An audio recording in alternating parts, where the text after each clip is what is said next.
Thank you so much. Flattered. So I have angelic voice. Thank you. All right. Thank you so much for joining. I appreciate you. So, like I was saying earlier, we're talking about how hidden trauma affects our parenting. Like I said, every parent loves their child. Every parent wants the best for their children, but sometimes we react in ways that we can't even explain. You notice that you get triggered over things that, maybe little things. I want to know if you have ever done something before and you get triggered and you feel like, why did I why am I not overreacting or something? You repeat patterns you promise yourself you will not do. Probably there was things your parents were doing to you when you were a child, and you feel, when I grow up, when I have my children, I'm not going to treat my children this way. But suddenly you realize that you're actually reacting in the same pattern. You are repeating pattern. And then you begin to wonder, why am I like this? I remember so many times when I was still a younger mom. I do some things and then I feel bad. I just feel emotionally, down. Like, why did I overreact? Am I not shouting too much? Am I not overreacting? It happens sometimes. So so sometimes we feel parenting is overwhelming.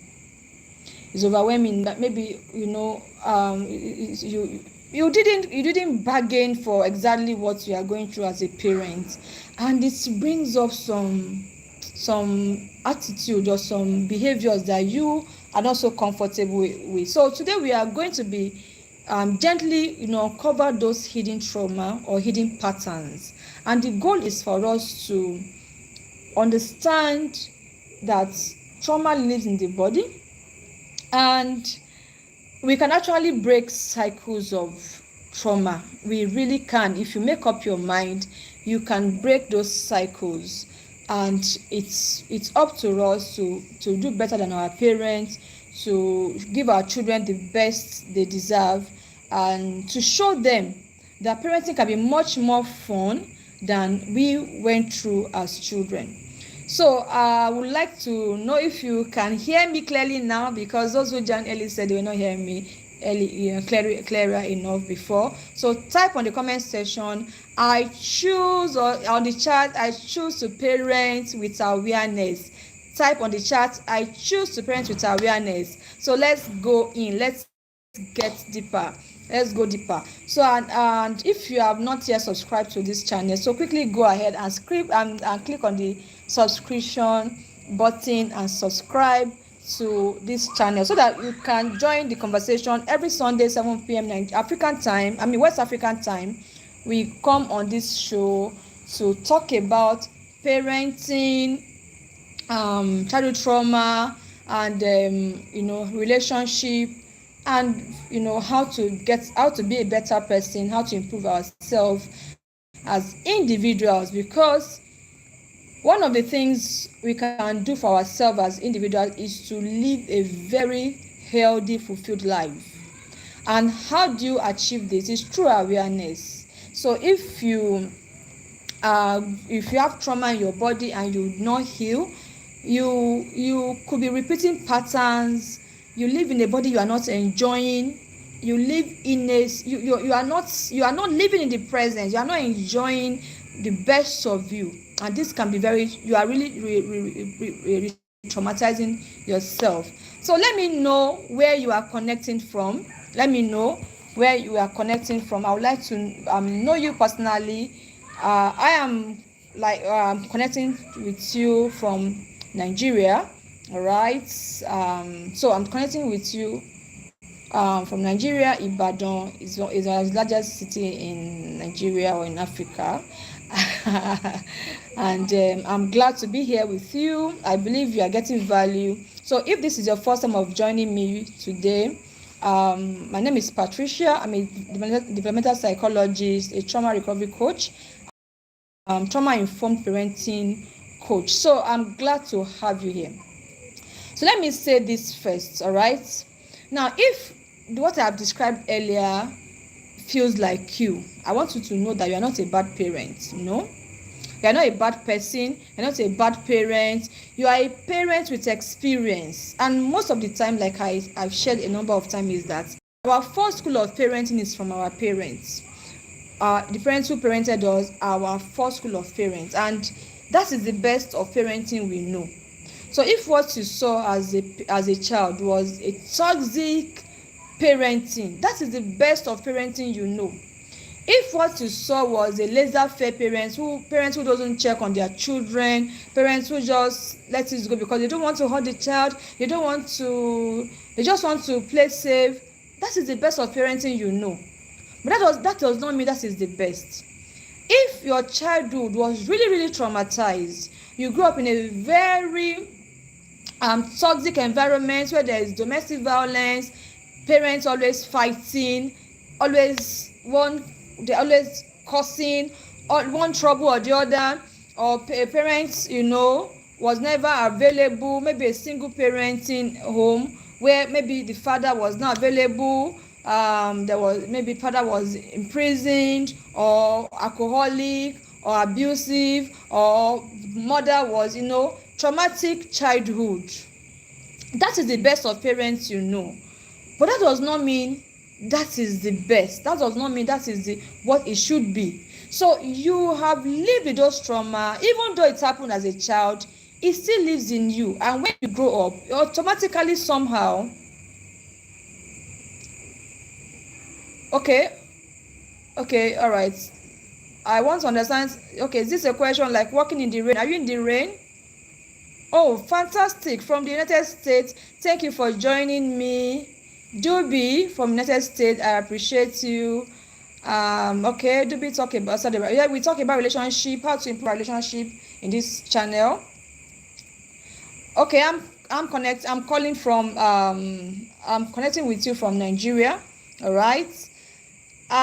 Okay, thanks for joining. I'm super grateful to have you here. So, like I was saying, so whatever happened in your childhood happened to you. Sometimes we feel like I know somebody who came from a very toxic background. The father was very abusive, beats up the mother anyhow, called the mother all sorts of names, and he told himself, I will not treat my wife this way. I'm going to honor my wife. She's going to be my queen. She's going to be this, she's going to be that. Really promised himself. But unfortunately, when he grew up and he got married, he repeated what his father did. Everything, and maybe more. And the way his father's marriage, got destroyed, it happened to him. It happened to him. It wasn't his intention to do that, but because he did not heal from his trauma, he repeated that pattern. So I want to let you know that if your parenting has been toxic, you've not been enjoying your parenting, you feel you're overreacting, you feel you are feeling or you are seeing some patterns you didn't want to repeat, doesn't mean you are a bad parent. It only means you have experiences, and those experiences shape you, shape how you respond to situation. Parenting is one of the biggest emotional mirror that we have. Parenting, the way I describe parenting is like an assignment that once you assume that assignment, you don't quit. You can't quit on parenting. It's an attitude you put on. It's a relationship you put on, and you have to be a parent for life. As long as you've started that journey, you have to be in that journey for life. So it doesn't so it just when if you are going through all of this, it just shows that you really had a childhood, maybe a bad childhood, and unfortunately, because you did not heal, you are probably repeating that pattern. It shows you, it shows yourself. Parenting shows you. It's like a mirror that expresses yourself. I'm going to share something with you soon about my early parenting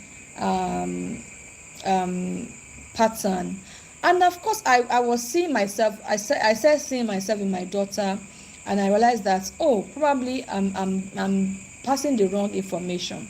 So if your parenting is not satisfactory to you, it means that you were wounded. It shows your fears, it shows your unmet needs. Sometimes the things you experience with your children triggers the trauma you experienced as child, the love you did not experience. For example, I say often that you can't give what you don't have. So if you didn't have love as a child, it may be difficult for you to show love as a parent. It may be difficult for you to show love as a parent. And sometimes your child's behavior activates parts of you that is still hurting. Imagine a parent who is trying to stop a behavior, a behavior, and he or she is beginning to see that same pattern in the child, and it reminds you that this is something I'm struggling with, and then it makes you to overreact. And it's not because you don't love them. You are not overreacting because you don't love your children. You are reacting because something inside of you is still unresolved. It's still unresolved, and that is why we are having this conversation. So what exactly is hidden trauma in parenting? What is hidden trauma in parenting? So when we are talking about trauma, many people think it's only extreme things like somebody had an accident, somebody was seriously beaten or brutalized. It's not only that. It's not extreme all the time. Trauma can be subtle. It can be what did not happen. For example, what you did not receive, the love you did not receive, the attention you needed that was never given to you. It could traumatize you. Emotional safety, you lacked emotional safety, you lacked validation as a child, you lacked affection as a child, you were not being heard. You tried to show up, you tried to prove yourself, but nobody noticed you. This absence shaped your nervous system, and later in life, especially in parenting, they show up in subtle ways you never bargained with. And that's why trauma is often hidden. Trauma hides in our nervous system, it hides in our body. You may never realize that the trauma you experienced in childhood is what is affecting your parenting now. So that is why we're having this conversation. So childhood trauma has been extensively researched. So for those that are just joining this conversation, I have done a number of videos earlier. Go through the channel and watch and get the background. So the research that was extensively done on childhood advanced childhood experience by Dr. Vincent Validity shows that early experiences directly impact how we function in adults, including how we parent.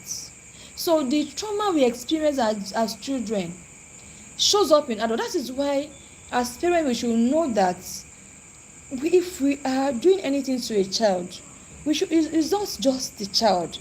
The child will not remain a child forever. The child will become an adult one day.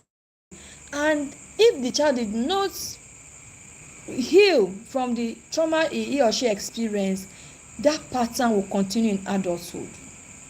And that's why we have this conversation, so that we can improve on ourselves and then help our children to become better adults. So I said I was going to share my story. So when I started my child abuse prevention activism, that was in 2015. Yes, I remembered I had to start with my family.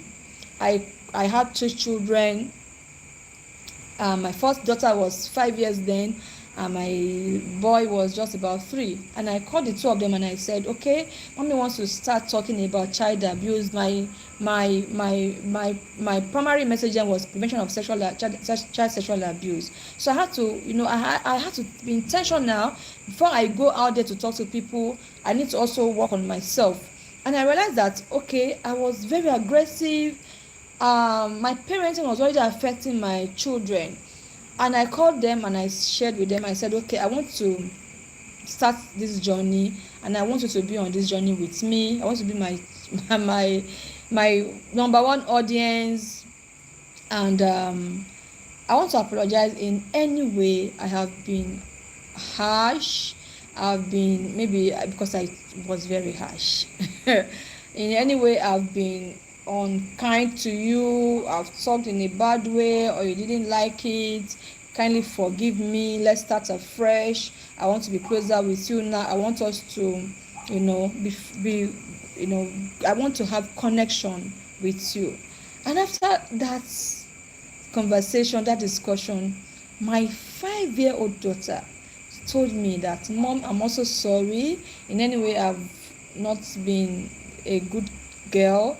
That she used to think, in any time I'm shouting and screaming at her, she said in her mind, bad mother, wicked mommy, stupid mommy. Imagine a 5-year-old girl, 5-year-old, that is already resounding those thoughts in her mind. Wicked mommy, bad mommy, because of my attitude. And it was because I have not healed as an individual. And I jumped into parenting unhealed and transferring those aggression on my children. So it is very important for us to know, at what level are we in our healing journey? Where are you? What are we doing to improve in ourselves? Because when you improve, your relationship is going to improve, your parenting is going to improve. So we're going to be talking about 5 hidden ways trauma affects parenting. 5. So I'm going to be starting with number 1 is, you get triggered by normal childhood behavior. For, of course, every child, children are very funny. They do things that sometimes you feel, okay, this look a little bit silly, this look like this way. Children are very funny. They have their behaviors, and some of these things are things that we can actually overlook. So your child cries and you get overwhelmed. So I've seen parents who have children who throw serious tantrum and they don't even know how to handle it. Instead of them to calm down and react in a better way that helps that child to calm down, they start throwing tantrum as well.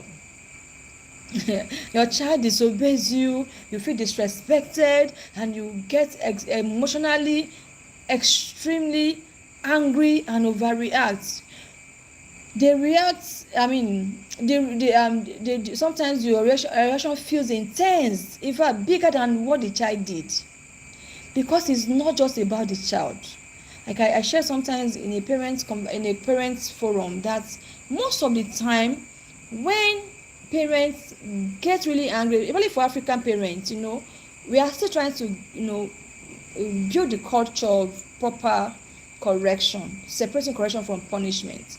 So most time when let's say, for example, you came back from workplace and you saw your sitting room, maybe you came with a friend and you saw your sitting room scattered, children are beating on the dining table, messed up the dining table, messed up the sitting room, everywhere doesn't look welcoming, and then you get angry and you get the cane and you begin to beat the child. Most of the time it's not really what the child did. Most of the time it's out of our own frustration, because we feel the child is embarrassing us. So sometimes we overreact. Our reaction outweighs the events. The reaction feels intense, and then sometimes it's not because of the child, it's because of the trauma that the events remind us of our childhood. Maybe when something like that happened, you got the beating of your life and you just feel, okay, that is exactly how I'm going to treat this situation. You've not healed. So, and the second way, number 2, is that you react instead of responding. So many parents react, they don't respond. Your child is throwing tantrum, you join the child and you start reacting at the same time. You shout, you snap, and then later you regret what you did. If that has happened to you before, you reacted, and then you start feeling bad about it. This happen because your emotional brain takes over first. When something happen, the way our body reacts to trauma is that your emotional brain reacts before your logic brain, and then you begin to feel like, why did I actually overreact? I've I've I've heard of it was a write-up. I'm not sure if it happened for real. A man brought a new car to the house, and then the daughter or the child took a hammer or something, a metal, and wrote on the car. And then what the father did was, he took a hammer, a sledgehammer that he was using to repair the car, or was using to fix the car, and he took the hand of the child and started hitting the hammer on the hand of that child, and the child was bleeding. Some of the bones were broken, and the child was rushed to the hospital. He was so angry with the child's attitude that he did not even think twice what he was holding, what he was using to hit the child. And the child went to the hospital, bones were broken, and they had to do a lot of surgery, or even the child lost that hand. I don't know the true story. But at the time the man came back home and went to the car to see exactly what the child even wrote on the car. The child wrote, "Dad, I love you." Can you imagine? The child said, "Dad, I love you." And he has already destroyed the hand of that child because he was overwhelmed with the fact that the child wrote something on the car. So what he was thinking about is a brand new car. I'll use extra money to paint or to repair what the child has done to the car.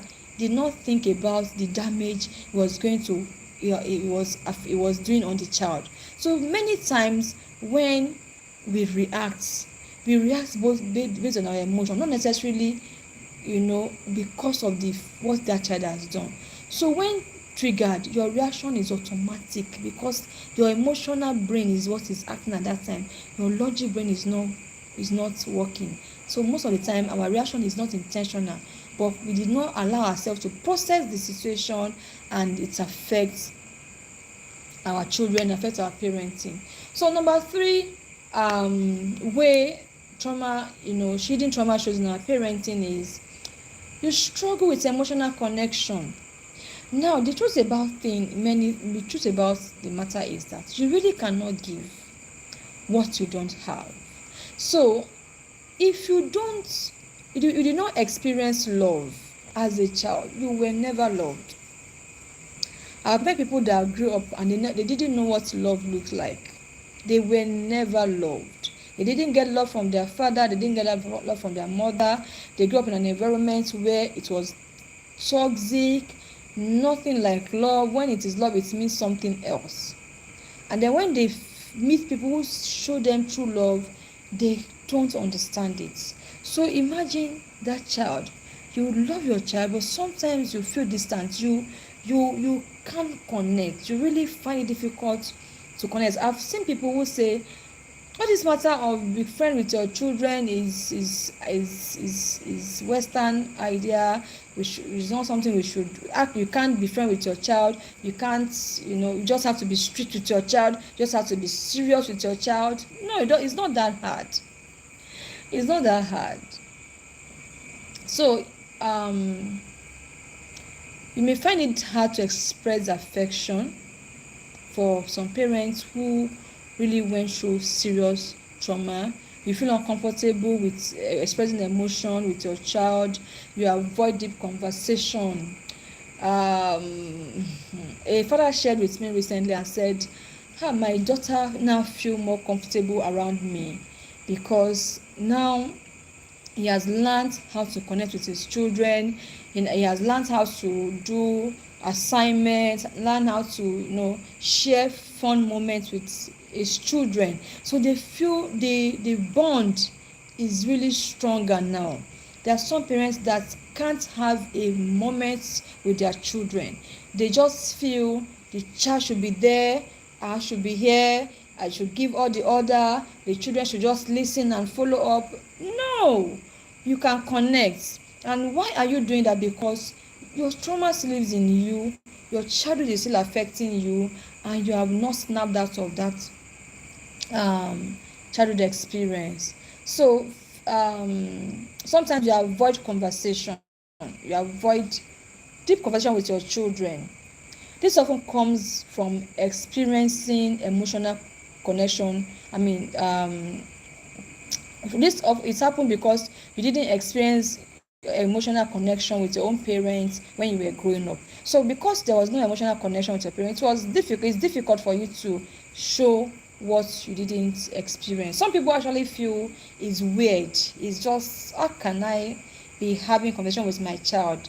The child will be rude to me. How can I, no, the child should be there, I should be there. No, it's not that hard. So type on the comment section, it's not that hard. Type on the chat, it's not that hard. All right. So number 4 way hidden trauma shows in parenting is overreacting or over controlling. I've shared a little bit of that already. Excuse me.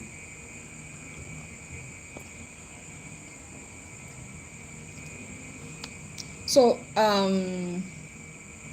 now some parents over control. You want to be in charge of your child's life.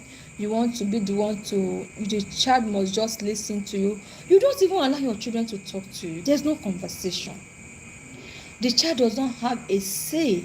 The child does not the child doesn't even have a brain. The child doesn't even have a brain. It's just you that will, no conversation, no connection. Excuse me, you want to get it right, so you become, because you want to so in fact some parents actually parent out of fear, and you really want to get it right. Because you want to get it right, you become too strict. Say a parent who had experience of sexual abuse growing up, she become too strict. You don't want your child to talk to anybody. You don't want your child to move this way. You don't want to, this. You become so strict. You become so fearful. Overprotection. Fear-driven in decision making. You are just so afraid because you don't want your children to make the mistakes you made. Maybe you made a lot of mistakes growing up, and you feel my child should not do the same mistake I made. Overreacting will make your children even more afraid and probably repeat that pattern.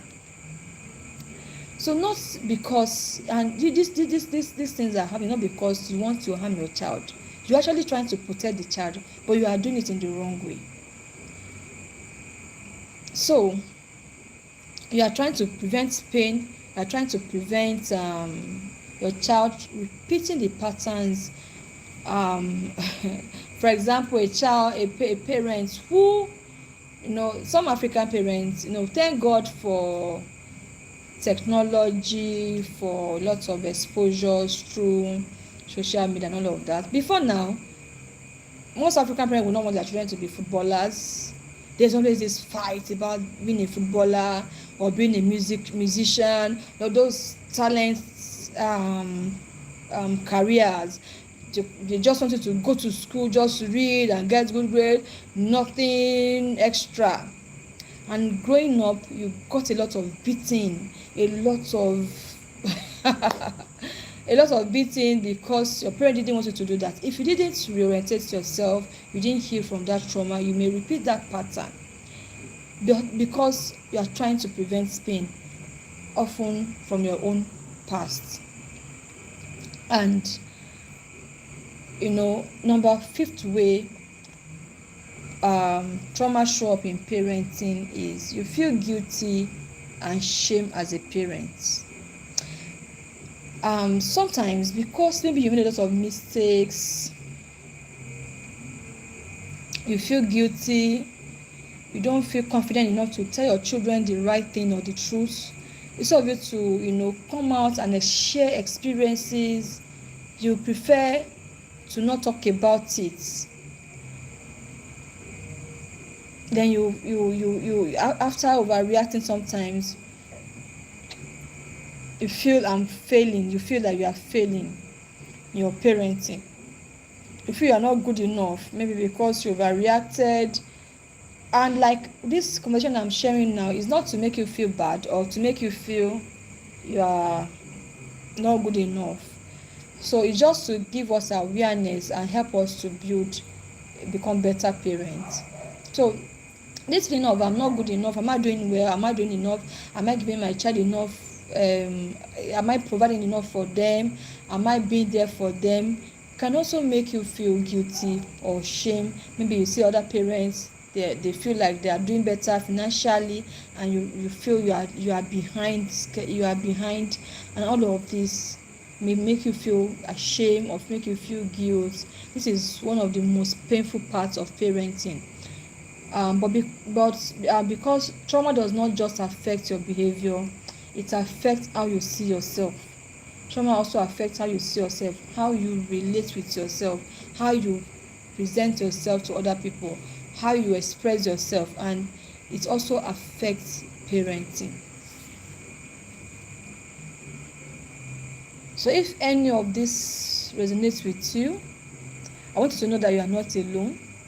You are not alone. A lot of people are also struggling with this kind of parenting, and that is why we are educating us, being trauma informed, understanding that you were traumatized as a child does not mean you cannot do better. You can do better. That is not who you are. The trauma might have, shaped who you have become, but it doesn't define who you are, and you can actually work around it. So let's look at why awareness changes everything, because you cannot change what you are not aware of. This conversation is to make us be aware of our relationships so far, what we are doing, and how we can improve on ourselves to be better parents. All right. So now when you are aware and you become intentional, it shifts everything, it changes everything. Now I've shared 5 different ways trauma shows in parenting. So did you identify yourself in any of these ways? Are you that parent that overreacts? Are you that parent that cannot connect, maybe just react? You are not able to connect with your children, or you feel ashamed that you are not doing well enough, you are feeling you're having low self-esteem about yourself because of your experiences with your children or your personal life experience. You are not alone. You are not alone. Everything begins to shift once you are aware, which is what you have, you're exposed to today. Now, instead of saying my child is difficult, because so many times we blame the children. We for example, I met a parent recently who said, my child is very stubborn. He's just too stubborn. And I asked her, okay, can you define what it means to be stubborn? And she said, he's just overbearing. Whenever you say this, he wants to do exactly what you ask him not to do. And she shared so many things. And I asked her, how many times do you call him stubborn? She says it a lot. So she tells the boy, you are too stubborn. You are before he was giving birth to. She said no. So how does the child knows his name? She said because they gave him a name, they're calling him that name. I said exactly the way you are calling him stubborn is also affecting him. We don't come to the earth with any name. We get to the world and then we are called a name, and then we begin to bear that name. The same way, if we are saying your child is too difficult, your child is too stubborn, your child is dumb, is dense, and we give all those kind of names, it affects the children, and then the child begins to live what you are calling them. So knowing that you also are reacting from the place of trauma, help you to now be conscious. Know that your child is not difficult. Probably you are still frustrated about your own childhood. Now you also want to ask yourself, what is triggering me? What are my triggers? What gets me overwhelmed? What are those things that make me feel my child is stubborn, or that makes me feel I'm not the best parent? What are those things? When you can begin to ask those questions, it changes the way you parent. When you begin to ask yourself, my attitude towards my child's attitude, my child's attitude, or my reactions rather towards my child's attitude, is it commensurate to the way I want to handle it? Now it moves you from reacting to reflection. You begin to reflect, okay, what this child did, why? For example, if you came home to a dirty or an untidy sitting room, a scattered sitting room, why? The children were just playing, they were having fun, they didn't even know that the sitting room is not tidy. They don't even know, they are not seeing it. So you begin to process, okay, what is the best way to help these children make the sitting room better? So you guide them, and then you come on, let's clean, let's tidy up this place. So you begin to reflect and not overreact. So how does healing start? How to start healing as a parent? You need to heal because you are nurturing another generation. And when our children inherit trauma from us, they also repeat that pattern. So there's a need for us to heal. Healing does not require you to be a perfect person. I'm not talking about being perfect here. In fact, your children don't need a perfect parent. They need a parent that is responsive, not reacting. It requires being intentional. You need to be intentional. Start noticing your triggers. What are those that are triggering your emotions? What are those things that get you angry? At what point do you get so angry? You can sit down and discuss with your children. When you do this, it upsets me.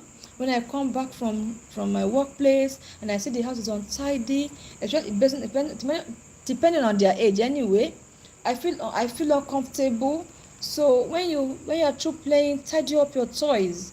Have a conversation with them. Let them know that what they are doing actually upsets you, makes you feel uncomfortable, and that you want to be a better parent.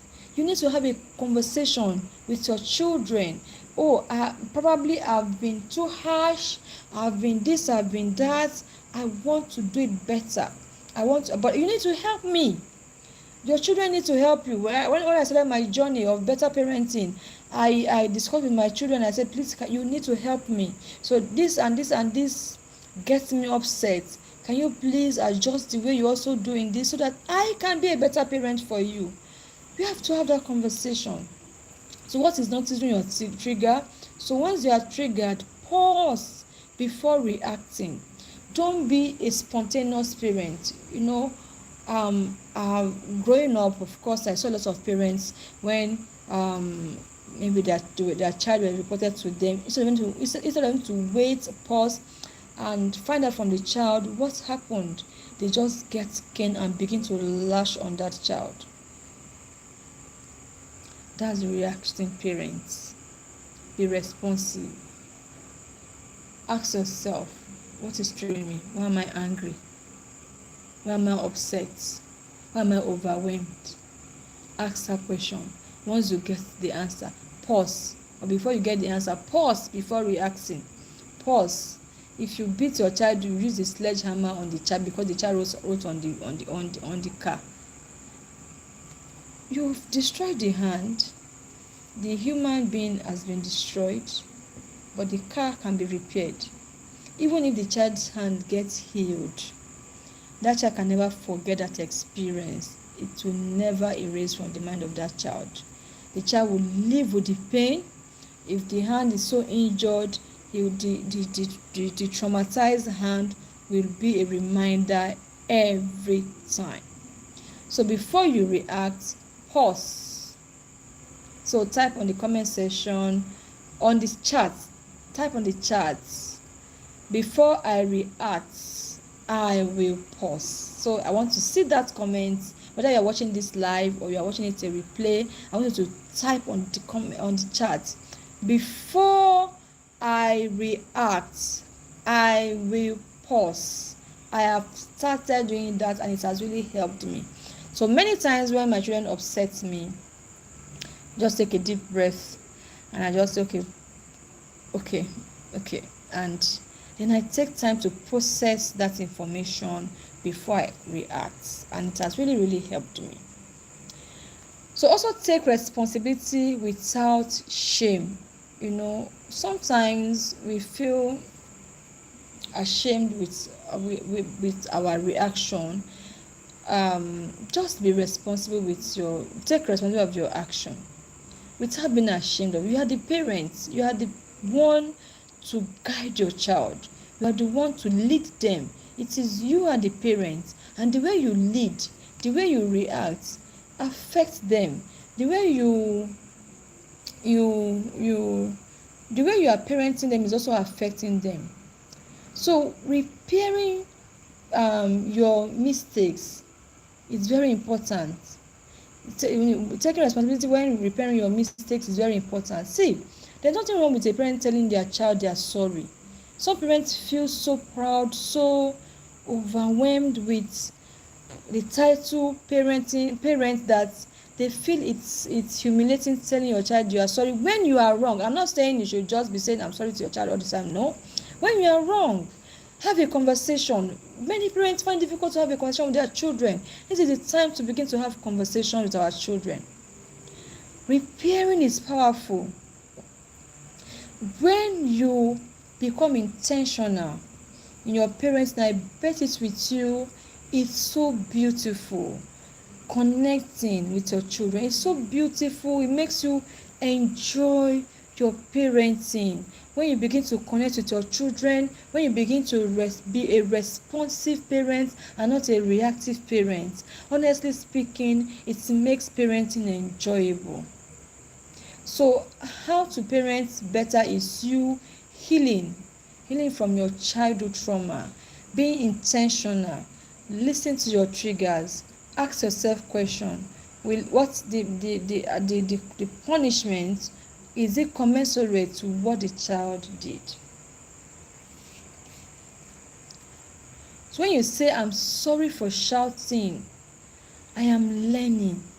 You are not a weak parent. You are not weakening your authority. No. If you tell your children you are sorry, if need be, if of course you are really sorry, you did something, you shouted, you snapped. In fact, sometimes when we shout, you see the children just watch us and say,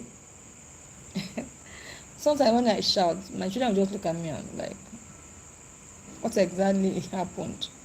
What happened? Why did you shout? What happened? And of course, if you begin to connect with them, it doesn't mean you are weakening your authority. No, it doesn't mean you are no longer in charge. It doesn't mean you are letting go of authority. It just means you are taking charge. You are building trust with your child, and you need it. It means you are building trust. It means you are taking responsibility. You are leading that relationship. It means you are leading that relationship.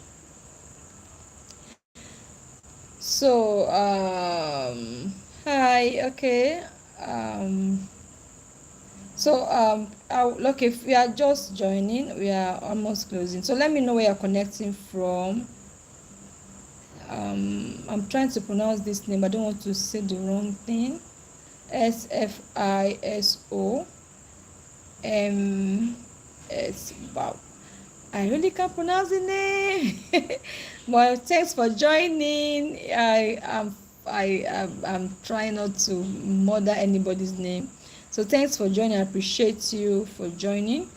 All right, I'm closing. As I'm closing, I'm going to be leaving you with this. Your past might have shaped you, might have brought you to where you are today, but it does not have to define how you parent. The fact that you are still that touchy parent, you still feel that pain. Your experiences still triggers your childhood memory. It does not mean that the event that happened to you as a child has shaped what you have become, but it does not define who you are. It does not define your parenting. You have the power to break the cycle, to break that cycle of repeated pattern, abuse, being harsh, being a very toxic parent. You have the power to break that cycle, because to raise children, they need to feel safe. They need to feel safe around you. They need to feel seen. They need to feel heard. And when children feel loved, feel seen, feel heard, it helps them to grow up to become more responsible adults. It helps them. The truth about it is, by the time you change as an individual, your children also take responsibility to become better. Honestly speaking, it's just become like a ripple effect, and you see that your family is becoming more peaceful. Your children are being more responsive, more obedient, and more, humble. So if this speaks to you, I want you to type on the chat, I choose to break the silence. If what I've been sharing so far, you find yourself in any of the description I've shared earlier, type on the chat, I choose to break the silence. To break the cycle. I choose to break the cycle. And if this conversation has really, really helped you, it has touched you in one way, share this video with a parent that needs it, because we need to build healthier children. We need to raise healthier children. We need to build healthier relationships. You may not know that your attitude is affecting your relationship with your spouse, with your colleagues at work, with your children. They are not the problem. It's because you had childhood trauma and you have not healed. So share with somebody. Share this video with a parent, with somebody. And if you have been watching to this end, it means you are getting value, and I really, really appreciate you. For you to get more of this content, hit the subscribe button so that you can always get our videos when we come up online, or when we post a video. And also hit the notification bell so anytime we make a post, you can see it. And don't forget to share this conversation with a parent. Don't forget to share the conversation with a parent, and join me every week, all right, on Healing Conversation with Patricia Abokede. And we discuss conversation on parenting, healing, emotional growth, personal development, and child protection. So as I close, remember that every healed parent raises safer children, and every safe child builds a stronger nation. So choose healing, choose awareness, choose to be different. I'll see you next week on Healing Conversation with Patricia Abokede. Bye. See you next week. Love you. And I pray with you. I don't want to forget that part. If you are still hurting and you really desire to heal, I pray with you that God will heal you. As long as you are willing, you'll be healed, and you'll be a better parent. You'll be happy for it. So I'll see you next week on this same channel, 7 p.m. West African time. Bye.